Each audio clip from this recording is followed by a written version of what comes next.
Hello and welcome to my YouTube channel on human design. I'm Richard Beaumont. I've been in human design for 25 years, 20 of those training professional analysts to do really good readings. Today we're going to do something a little bit different. We're actually going to do an analysis, and we're going to do an overview analysis of the United States of America. And we're going to go into the chart of the moment the Declaration of Independence was signed. So we're zeroing in on that moment in time, knowing that when something comes into manifestation, it does create a pattern, is a pattern that continually lives out for the length of whatever it is, a bit like ourselves. But in this case, I'm going to apply it to America. So let's go into the chart.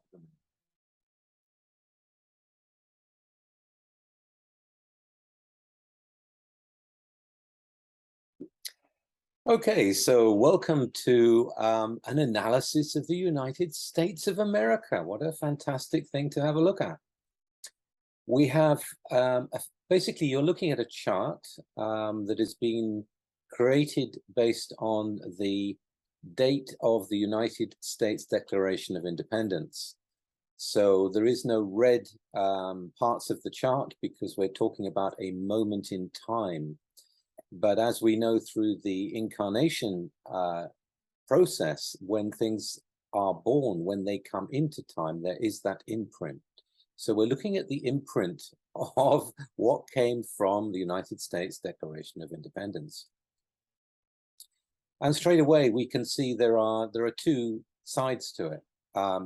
Here we have a pressure, an emotional pressure in the stream of desire in the channel of recognition. So this is like the imagination to connect with the desire to have experiences that one hasn't had before. It's a adrenal channel of great expectation, and it's under pressure to really use the imagination to jump into new experiences, to expand through those experiences, and literally to grow through them and all the feelings that come with them. So if we look a little bit deeper at that, and we go into the 41, which is the gate at the bottom of this channel, we see authorization, the external recognition of one's potential despite limitations. And isn't that one of the dreams, the American dream, you know, to be able to succeed, to be able to expand oneself, no matter what the background, no matter what the limitations may be. There is a way, at least in the emotional side, there is a way that citizens of America can fulfill their dreams. And here we have the value of energy. Let's just go back there. The value of energy, when properly channeled, the fuel for properly channeled feelings despite limitations.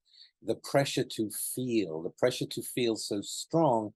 If you compare it to a recent famous person with Diana, Princess of Wales, for example, she had this channel in her chart. And it was so strongly felt, her feelings about the landmine issue, that there was a ban for selling landmines throughout the world for a little bit of time. I mean, Diana really, through her feelings, made everybody feel, or enough people feel, that it was really a tool of war that was without honor and was causing so much mayhem to civilians. And yeah, I mean, she was not popular because of that, and I'm sure a lot of the flack that came to her was from those people that make a lot of money selling weapons. But that didn't stop her feelings getting out there and public support for her, bringing it to a stop. That gives you some idea of the strength of this channel. Really deeply felt feelings channeled properly. The other side of it is limitations initiate the fuel for negative feelings. This is when your expectations are not fulfilled. And if you think about all the suffering that's taken place in America when people have come to fulfill their dreams and not been able to. So it's kind of part of that. You can achieve a lot with this kind of channel, but the desire has to be really strong. It has to be burning in you. The 30th gate is the gate of clinging fire, desire. And here we have the acceptance of what is, the awareness and manifestation of the law of regeneration, the law of karma, reincarnation and resurrection, the feeling to accept what is, you know, if not this lifetime, maybe next lifetime. But I also want you to see that in seeing the way things are and accepting it, you can go beyond that. You know, things are the way they are. What can we do within the limitations of this? It does not have to stop success. It doesn't have to stop you having the experience. You just have to adapt. It's in the third line, the line of adaptation. And the other side, the positive or negative feelings which come with acceptance of what is. You know, you can take it as a failure, or you can take it as a first stage. And those that really succeed in the world are those that will take failures as part of the process. This is an abstract channel. This is about processing. Yes, processing emotionally, but it's a process. It's not an ending. It's a spiral that continues to reveal itself as you go through time. So strong desire, strongly felt feelings, the imagination for something new and to really expand one's life is part of the matrix, if you like, of the United States. When we look at the other side, we have something very similar, very different. We have a projector channel, the channel of the wavelength, that comes into the throat as a voice. Now, this is a design of a talented being. It's basically logical. So it's about logical solutions in the 48, logical solutions that can be experimented with. You know, this is like, let's run the experiment. We need the skills of the people in the 16, and we need the depth of the logical solutions in the 48. This I could represent as the technological side of the United States, the way that there've been a lot of tech advances and advances that help civilization, that bring more ease into our lives. This is about among other things, it's about using technology to make our lives easier. So the advancement of technology, the implementation of technical solutions that will affect our everyday life. Now, it's also part of a stream of taste. So again, you know, technology, if you like, is a matter of taste. Do you want to implement that? Do you want that technology as part of your life or not? Bringing people into the wavelength can also be referred to as, well, it's logical. It could be the laws. It could be the bureaucracy. It could be, you know, bringing everybody into a collective stream according to the taste of the ones that set it up. One could also read the 4816 in terms of health systems and health regimes, because after all, it's a functional side of the splenic system, which is the well-being system. And you know that there are so many different health regimes and trainings on how to be healthier, etc., etc. In the not self, you can see that with the open will, there's going to be a lot of motivational speakers and people saying, you know, you can really get there if you do this and that and the other. Again, think about this from what I've said in the money video earlier on.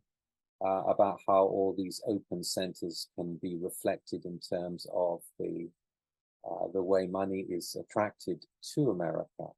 So the inspiration and the conceptual ideas, the environment, the openness, all the things that can be done, all the different lives, all the different styles and life that can be experienced in America, and in the open will, enjoying the material life and all that it brings in terms of connection with others as well. Following on with the logic, we also have gate 62, which is a gate of words. It's a gate of facts. It's a gate of the saying, I think or I don't think. You know, it's about the sharing of logical ideas and logical details. And so yes, we can see that's been part of the technological development. If you follow it up from the top, logic leads into the channel of acceptance. So if you like, the looking to the future, doubting that the future is going to be okay, unless we come up with a plan or a theory or a formula and can actually conceptualize that in our mind and then speak it. So here we have the end of that process, if you like, being able to disseminate and share with people the details of a formula that could really help improve our lives in the future. And it's also can be thought of as the creation of new words, in terms of science. You know, we discover this and we say, well, this is a neutrino, so let's look for neutrinos, and hey, there they are, let's see what kind of neutrinos they are. And so different words come, different words bring into the Maya new things, they concretize. So it's a very important gate. We've also got logic here in 31. And this is about elected leadership. So again, it's about speaking. In the books, it says, this is the voice that says, I lead or I don't lead. Well, I have it, and I don't say to people, I lead. I say, over here, this way.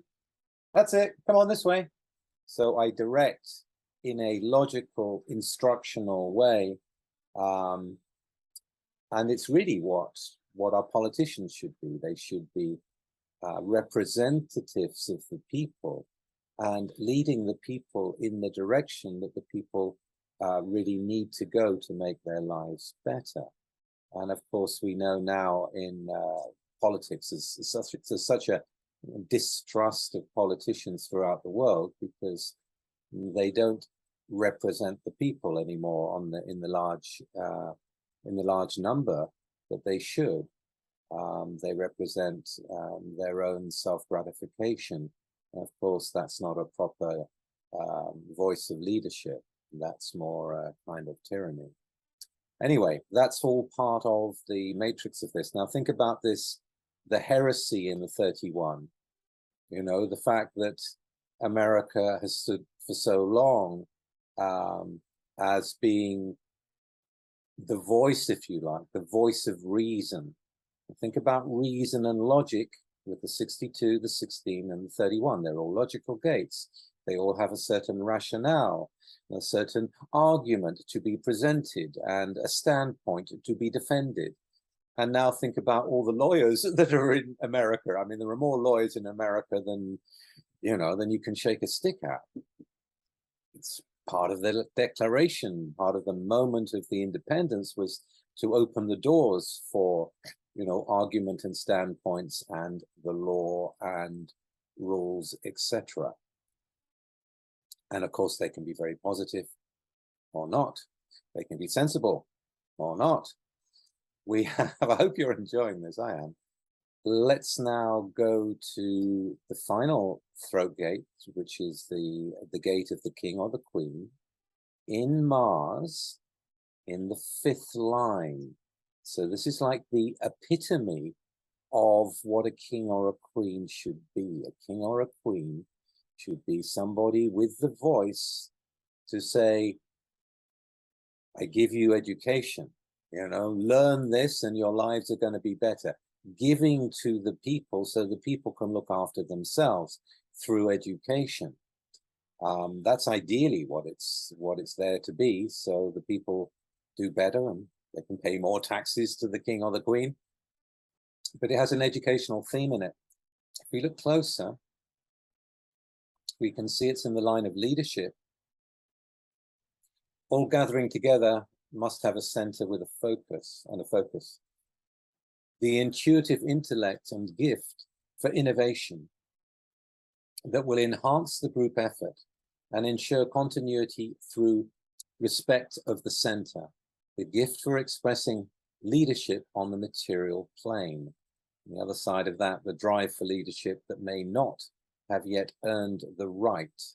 It is about rights, it's about respect, it's about honoring the, if you like, the banner of the king or the queen, you know, what goes on underneath that. So if you think about it in modern day times, then think about it in terms of corporations.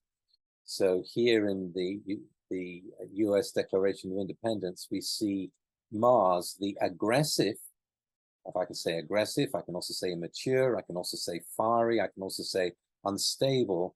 But basically, we have here an aspect of corporations, and corporations that have a universalizing effect in that country. And that is indeed what we've seen, the rise of the corporations in the United States, bringing people into their wavelength with the way that they do business and the way they get us to do business. For example, Amazon, they've set things up in such a way that millions and millions and millions of people use them regularly, and they've just expanded. They have earned the right in that sense, and that people respect the center of Amazon in the sense that, in terms of delivery, they're usually bloody good. I mean, they get the job done. Whether you like their principles or not is another thing. You can see that, and you can see that in many of the corporations out there. I want to now look at the lead gates, and so the earthing and the sun takes us into a left angle cross of individualism. And we don't have the other two sides to it, but we do have this, and this is the gate of the fighter, the adrenal aggressive energy to fight, and really to fight for one's purpose. So again, built into this moment in time is fighting for one's purpose, one's individual purpose.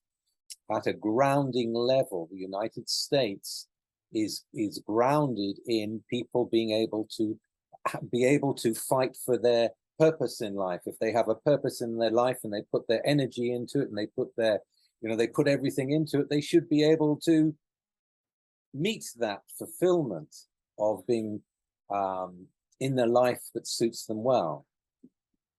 So there is that. It is in the line of alienation, I believe. Let's just check. Yes, it's in the line of alienation, the ambition and concentration to endure, the energy to stubbornly fight alone. On the other side of that, the energy for stubbornness is so strong that it is difficult to recognize that there are others that can help in times of struggle.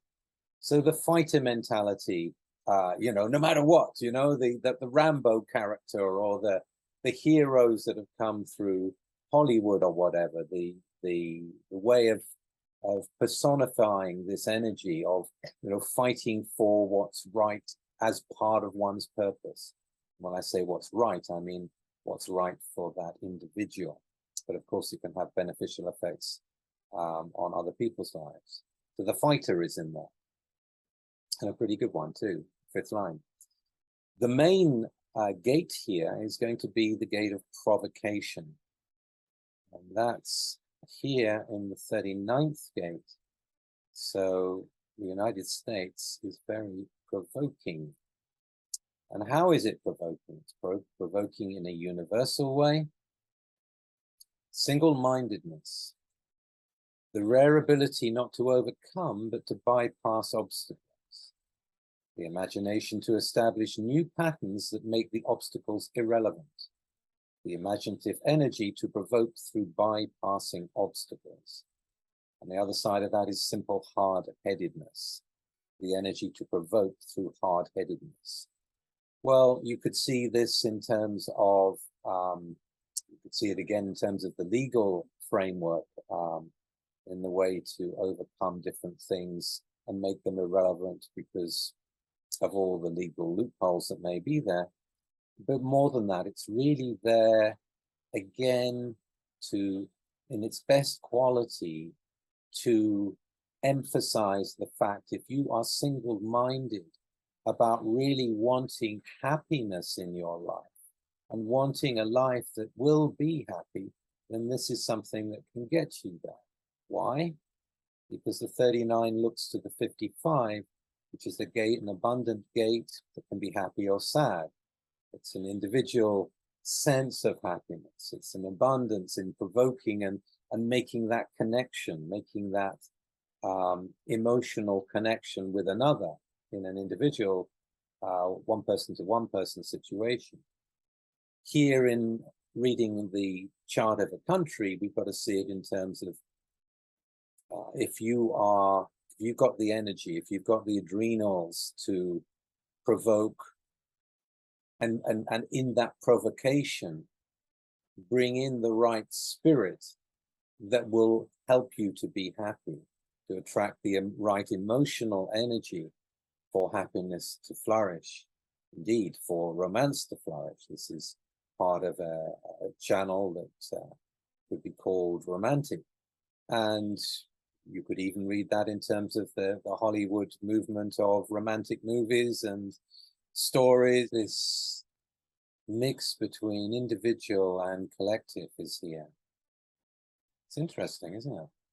Let's have another look at here. We've got the 60 and the 52. The 60 is a gate of limitation. It's again a root gate. You can see how much root is here in the United States, how much, you know, pressure, the striving to feel, the striving to fight for purpose. And here we have in the gate of restriction, decisiveness, energy which can adapt to restraint.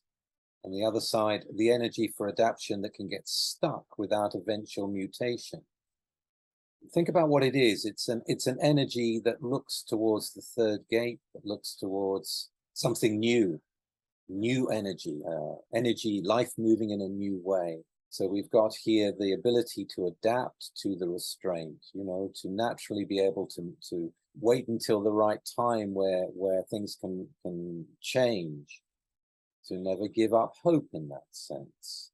We have it as a plutonic aspect, a transformative aspect, to never give up hope, to adapt to restraint, to wait for the chance where you can really break through to something new and have a new life. So that is built into it. The 52nd gate, here in the root, is a gate of passive pressure. So we've got that in Jupiter, so that's quite a wide-ranging side of this influence. Controls, external enforcement of inaction. It's a passive pressure. It's a pressure not to do something, to be tranquil, to just pause. The ability by its very nature to understand restraint with the potential in acceptance. To use the period to redefine strategies, the energy for acceptance of inaction. On the other side of it, pressure of restraint disturbs tranquility. So what it's basically saying that as a wisdom, when you are looking for the right focus to work on, it looks to focus. It's always good to not hurry it. It's always good to just pause and let that energy be there, waiting for the focus to come, and then you can connect and be concentrated in the action that follows. So you could read the 52 as the gate of mountains. It's keeping still the mountain. I mean, the landscape of America is breathtaking. It makes you stop because you just want to take it in. Certain parts of it, of course.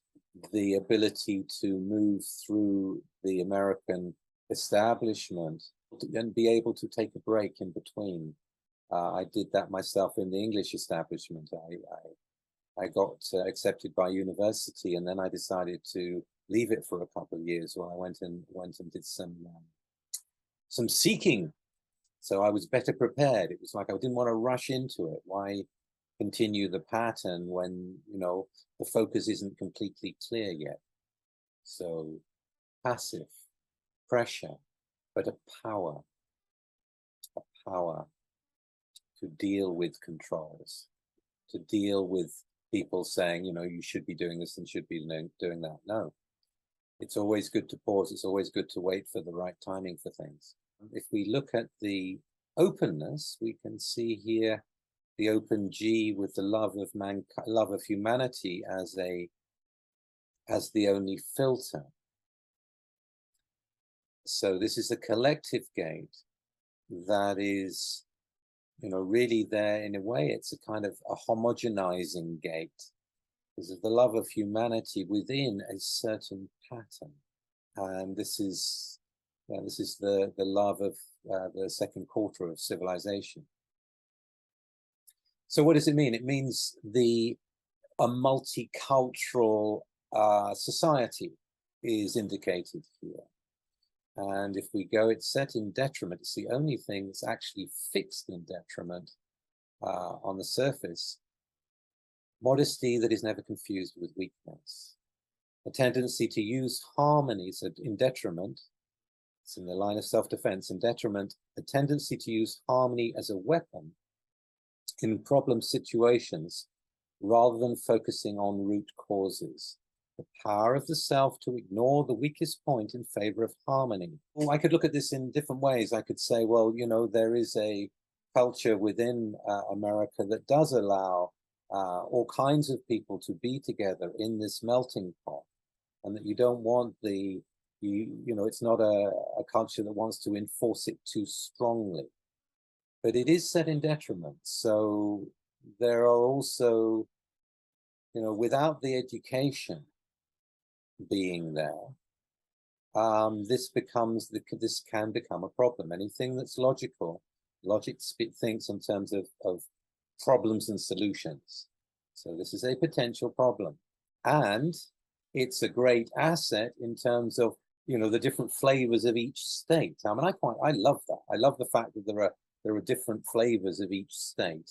But again, to help the people, the love of humanity is also to be able to help them improve their lives through education, through aligning to the right kind of life force.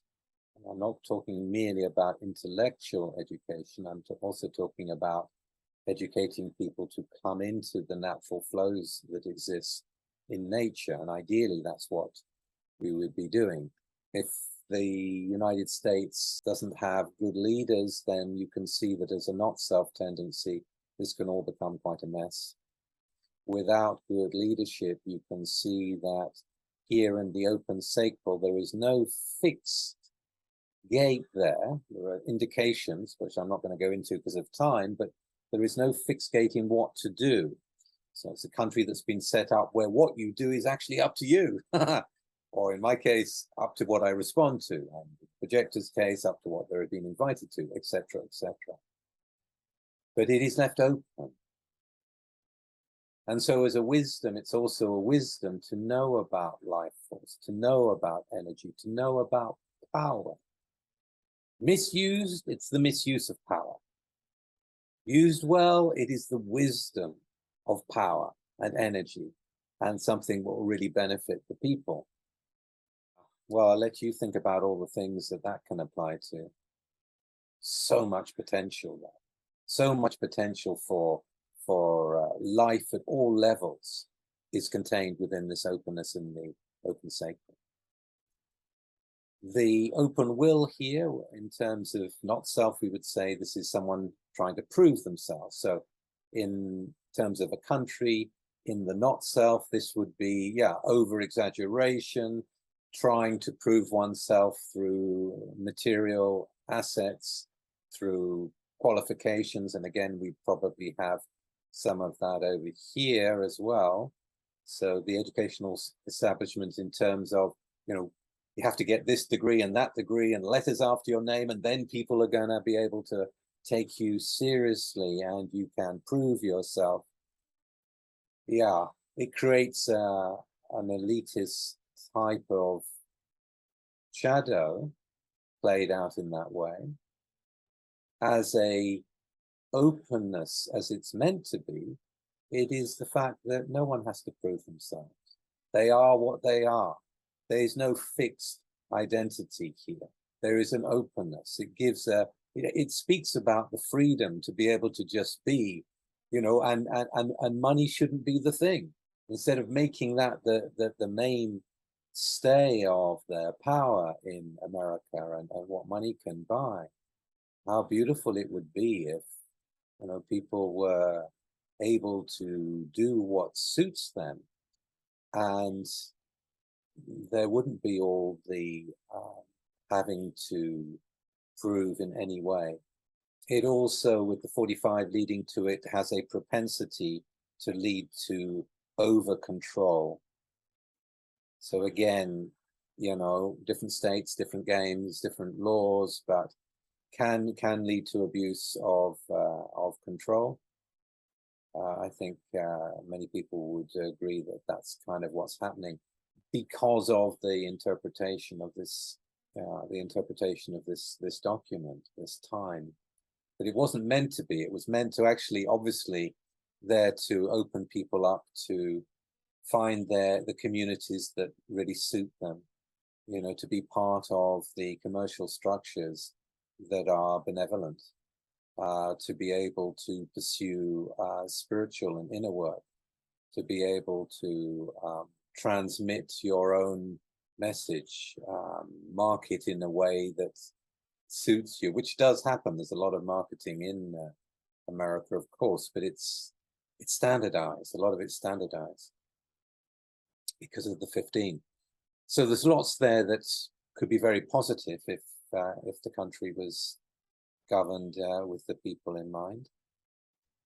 Up here in the conceptual side, again, you know, we're talking about a country, so we mustn't get too connected to it as a person, which is very tempting.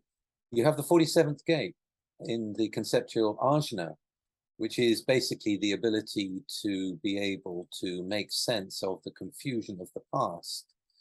And there is always this thinking about the past in very glorious ways, the parades that often happen in America, the you know, bringing history along, you know, the glorious history, the history of freedom back again and again. However, I would also point out it's in the line of futility. In Neptune, it can be, again, in the Not Self, it can be something quite oppressive. Futility, a difficult position for which there is no exaltation. The sun in detriment, where the strength of will alone may find a way to adapt and survive, but without hope for ever overcoming the oppression. Life is an ordeal stripped of realization. This emphasis on what's happened in the past is something that can lead to a letting go of those themes. The conceptual mind is open. So it's about being open to different ideas, being open to different ideas in the past, possibly being open to different spiritual ideas because of the nature of Neptune. If you want to see Neptune in terms of misinformation, as is sometimes seen in some of the layers of human design, never being able to overcome the oppression, I want you to think about what that is. This is also an emotional aspect to the mind. The mind may think there's no way through. You know, there is a lot of poverty in America as well, and yet it's only mental. It's not about action. You know, action is down here. If you have that dream that's going to take you through, and you've got the energy for it, and you can, you know, fight alone if necessary, then there is no reason for this to have an effect. In fact, quite the opposite. So just think about America in terms of the way the past is represented. You may also want to have some questions about the validity of the past that is being presented as being the past. makes you think about the past. And I think that would be a useful exercise for many Americans to delve into that. And in fact, to delve into exactly what the United States Declaration of Independence is. And was it truly a Declaration of Independence? That'll lead you down some rabbit holes. It's also important to think about the fifth line nature of the United States. It's heretical. It's universalizing. It's something that can affect the whole world. And that it's going in a different direction. It's going in a more practical direction. Well, practical or impractical, but basically it has that edge to it. So the United States contains a fifth line theme, a stranger of consequence, one way or the other. Think about the way that the American government has had a universalizing effect in pretty much every country in the world, in the way that different policies and different things have been done in other countries through the American influence. Sometimes very provocative things, sometimes very helpful things. So again, universalizing influence, heretical. It's all about the reputation of what happens through that country. Anyway, I've enjoyed looking at it. I hope that's given you some idea. It's certainly been entertaining. Okay, well, I hope you enjoyed that. That was very interesting to do that. And again, I've just given an overview. I've just thrown out a few ideas based on the chart. And if you enjoyed it, let me know in the comments below.